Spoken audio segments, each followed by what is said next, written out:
Hey guys, Brent Hull, kit houses, the rise and fall of kit houses, Sears, Montgomery Ward's, Gordon Van Tine, Aladdin, all that history. Come join me.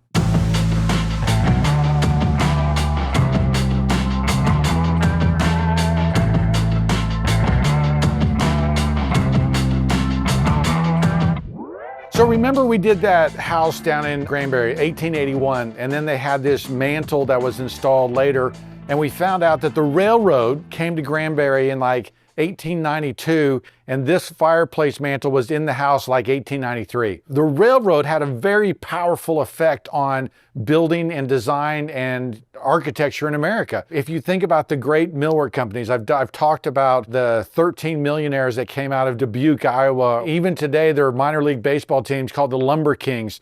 That's where Weyerhaeuser and a bunch of different people made a lot of money. They made money because the trees were coming down out of the forests of Wisconsin and Minnesota and Michigan, and they were being built in these huge mills in Iowa and on the Mississippi River. And the thing that made those things explode in growth was the railroad, because it could then take the millwork supplies all over the country very cheaply, very quickly. And the railroad was this defining piece. Now, talking about kit houses, how did Sears sell houses all over the country, all over the world? Railroad. I mean, it's the railroad that allowed them to box these things up, put them in a couple cars, and then send them down the line. So the railroad is a huge piece that really helps encourage growth. It really helps democratize design. It really helps bring good design and good style to other parts of the country. So the railroad was this piece that, as we think about how houses develop, how cities develop, how these things happen, the railroad was a big part of that. So why did kit houses have such an appeal? Why did they work? There's a number of reasons. One, Sears was everywhere. Montgomery Ward's was everywhere. The Sears catalog was something that, every household in America practically had, because if you were on a farm or that was your department store. That's how you ordered things. I looked through some Sears catalogs last night. 1,000 pages in 1920, and in 1890, when they first started coming out with those catalogs, they became the internet of that period of time of how you ordered things and how you thought about things. So Sears catalog comes in there, you're looking for a new house, and all of a sudden you see the Sears catalog is there. So there was an ease of purchase that was going on. There's also the fact that if you're on a farm in the middle of Iowa or Kansas or wherever you are, that's a pretty good way of getting a full house sent to your property where you could build it yourself, where you could kind of put it together as necessary. The lack of labor and the lack of skilled craftsmen made this ability to get a better house than you would have gotten otherwise, because the design was already done, the materials were already figured out. A lot of times with these kit houses, there was notches in the framing or lettering on the framing when the packages come. So you almost put together as a kit. So there was a lot of reasons people were attracted to this, and the ease of purchase had to be part of that. After the early 1920s, when Sears figured out financing, it also was a big jump in the number of sales of how am I going to pay for this?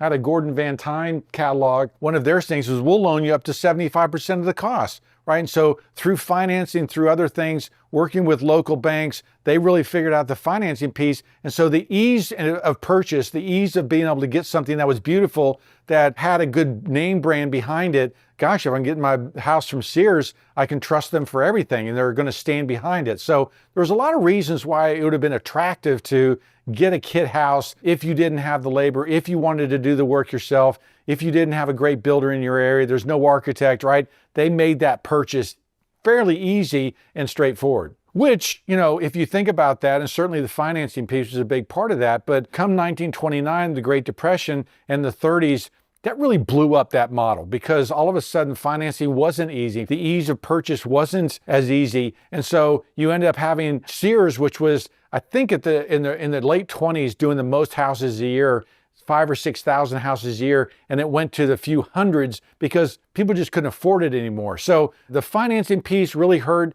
The ease and convenience was obviously a great piece, but Aladdin, which was another kit company, they lasted into the 70s or 80s selling houses. So the concept worked, but the popularity that was going on was certainly snuffed out during the Great Depression and, of course, World War II. So think about it this way, that you have these charming houses being built. You have the number of people involved in the design of houses. You have the Small Houses Bureau from the AIA. You have builders and builder magazines coming out with design things. You have Sears, Montgomery Ward's, Aladdin, of these companies offering good design, good things.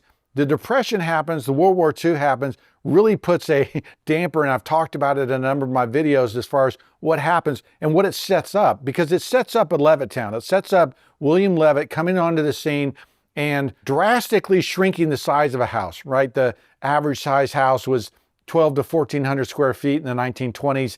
Levitt comes along and he's building houses in the 600 to 800 square feet. I mean, almost half the size of what houses were in the 20s.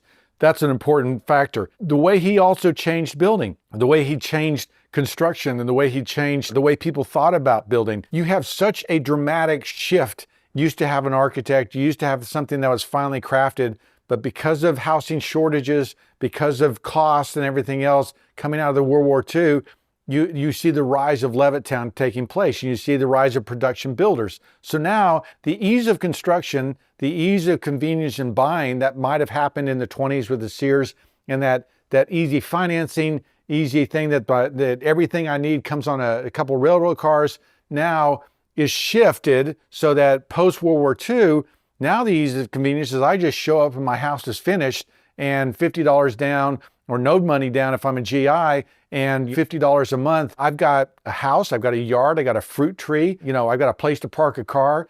Life changed so dramatically at that period of time, and the way we buy houses changed, right? The way people think about building changed, and it's those two events, that 20 years of crazy history going on there, that really changed how we bought houses, and the kit business no longer made sense. When I look at the kit houses from Sears and Aladdin and Gordon Van Tine and some of the different ones, Montgomery Ward's, I don't necessarily see great design leaps, right? I don't see them inventing a new style. They were really copying styles that were already important. Remember, when I talked about the history of house designs in one of my previous videos, everybody's offering house styles. I mean, the cement companies had things, the builder magazines, the Ladies' Home Journal, they were all offering the democratization of housing styles and housing ideas was everywhere, okay? So Sears really kind of jumps into that bandwagon, and their bungalows are good-looking bungalows. Their colonial revival houses are good,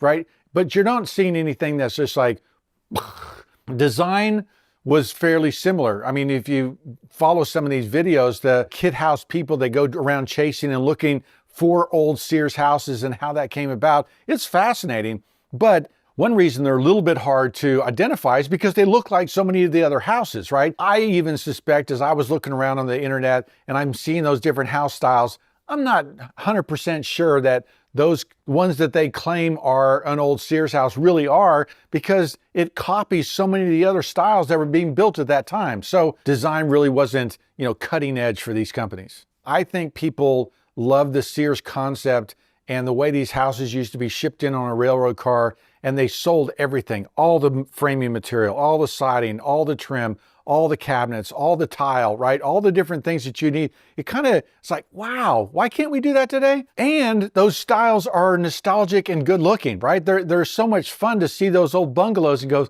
that was a Sears house? Wow. 100 years later, we're looking back on that and going, I can't believe that. I haven't been in 100, but I've been in one. And it's very similar to everything else you see. There was nothing that made me go, oh my gosh, I went through a Sears house and the tile was pretty typical to what I see. The hardware was pretty typical. So those things were recognizable. And so I don't look at it and go, well, the craftsmanship wasn't very good. No, that's not true. I don't think the materials were very good. No, actually the materials were pretty good. I don't think the design was very good. Well, no, the design was pretty good, right? So they fit into that world and very well, and they are a very good example of a typical house from the 1920s. When we look to the future, when we look to how to solve the housing crisis, or we look to how to build better houses today, this has to be one of the solutions. We talk about it on the podcast, Passion for Craft, a lot, right? How do we build better? How do we get better? And I enviously look at what Sears did and go, wow, if we could offer great design, convenience, all shipped in a couple, semi-trailers showing up at the job site and kind of lift off and build, There's got to be something there. There's got to be a way to take a good design, right? Build them like, you build cars, where you've got a good design from the factory. You've got all the parts and pieces coming from the factory. I mean, in many cases, they're, kits ready to be put together. That has to be part of someone's solution as far as how to build better houses today, how to get houses that are more beautiful, how to get houses that work. Looking at this kit model, looking at what Sears did, is envious. I'm envious because I look at those houses and go, yeah, they were good looking. Okay, why can't we get good looking, inexpensive houses today? It's a challenge, it's a problem. Okay guys, kit houses, the golden era of the kit house. What happened? Why did it fall apart? A number of things happened and other things changed, but that really is a great model for building. That really is a great blueprint, pardon the pun, for putting together beautiful houses, long-lasting houses that still matter and are beautiful and contribute to our environment. That's my thinking. I'm Brent Hull. Thanks for watching.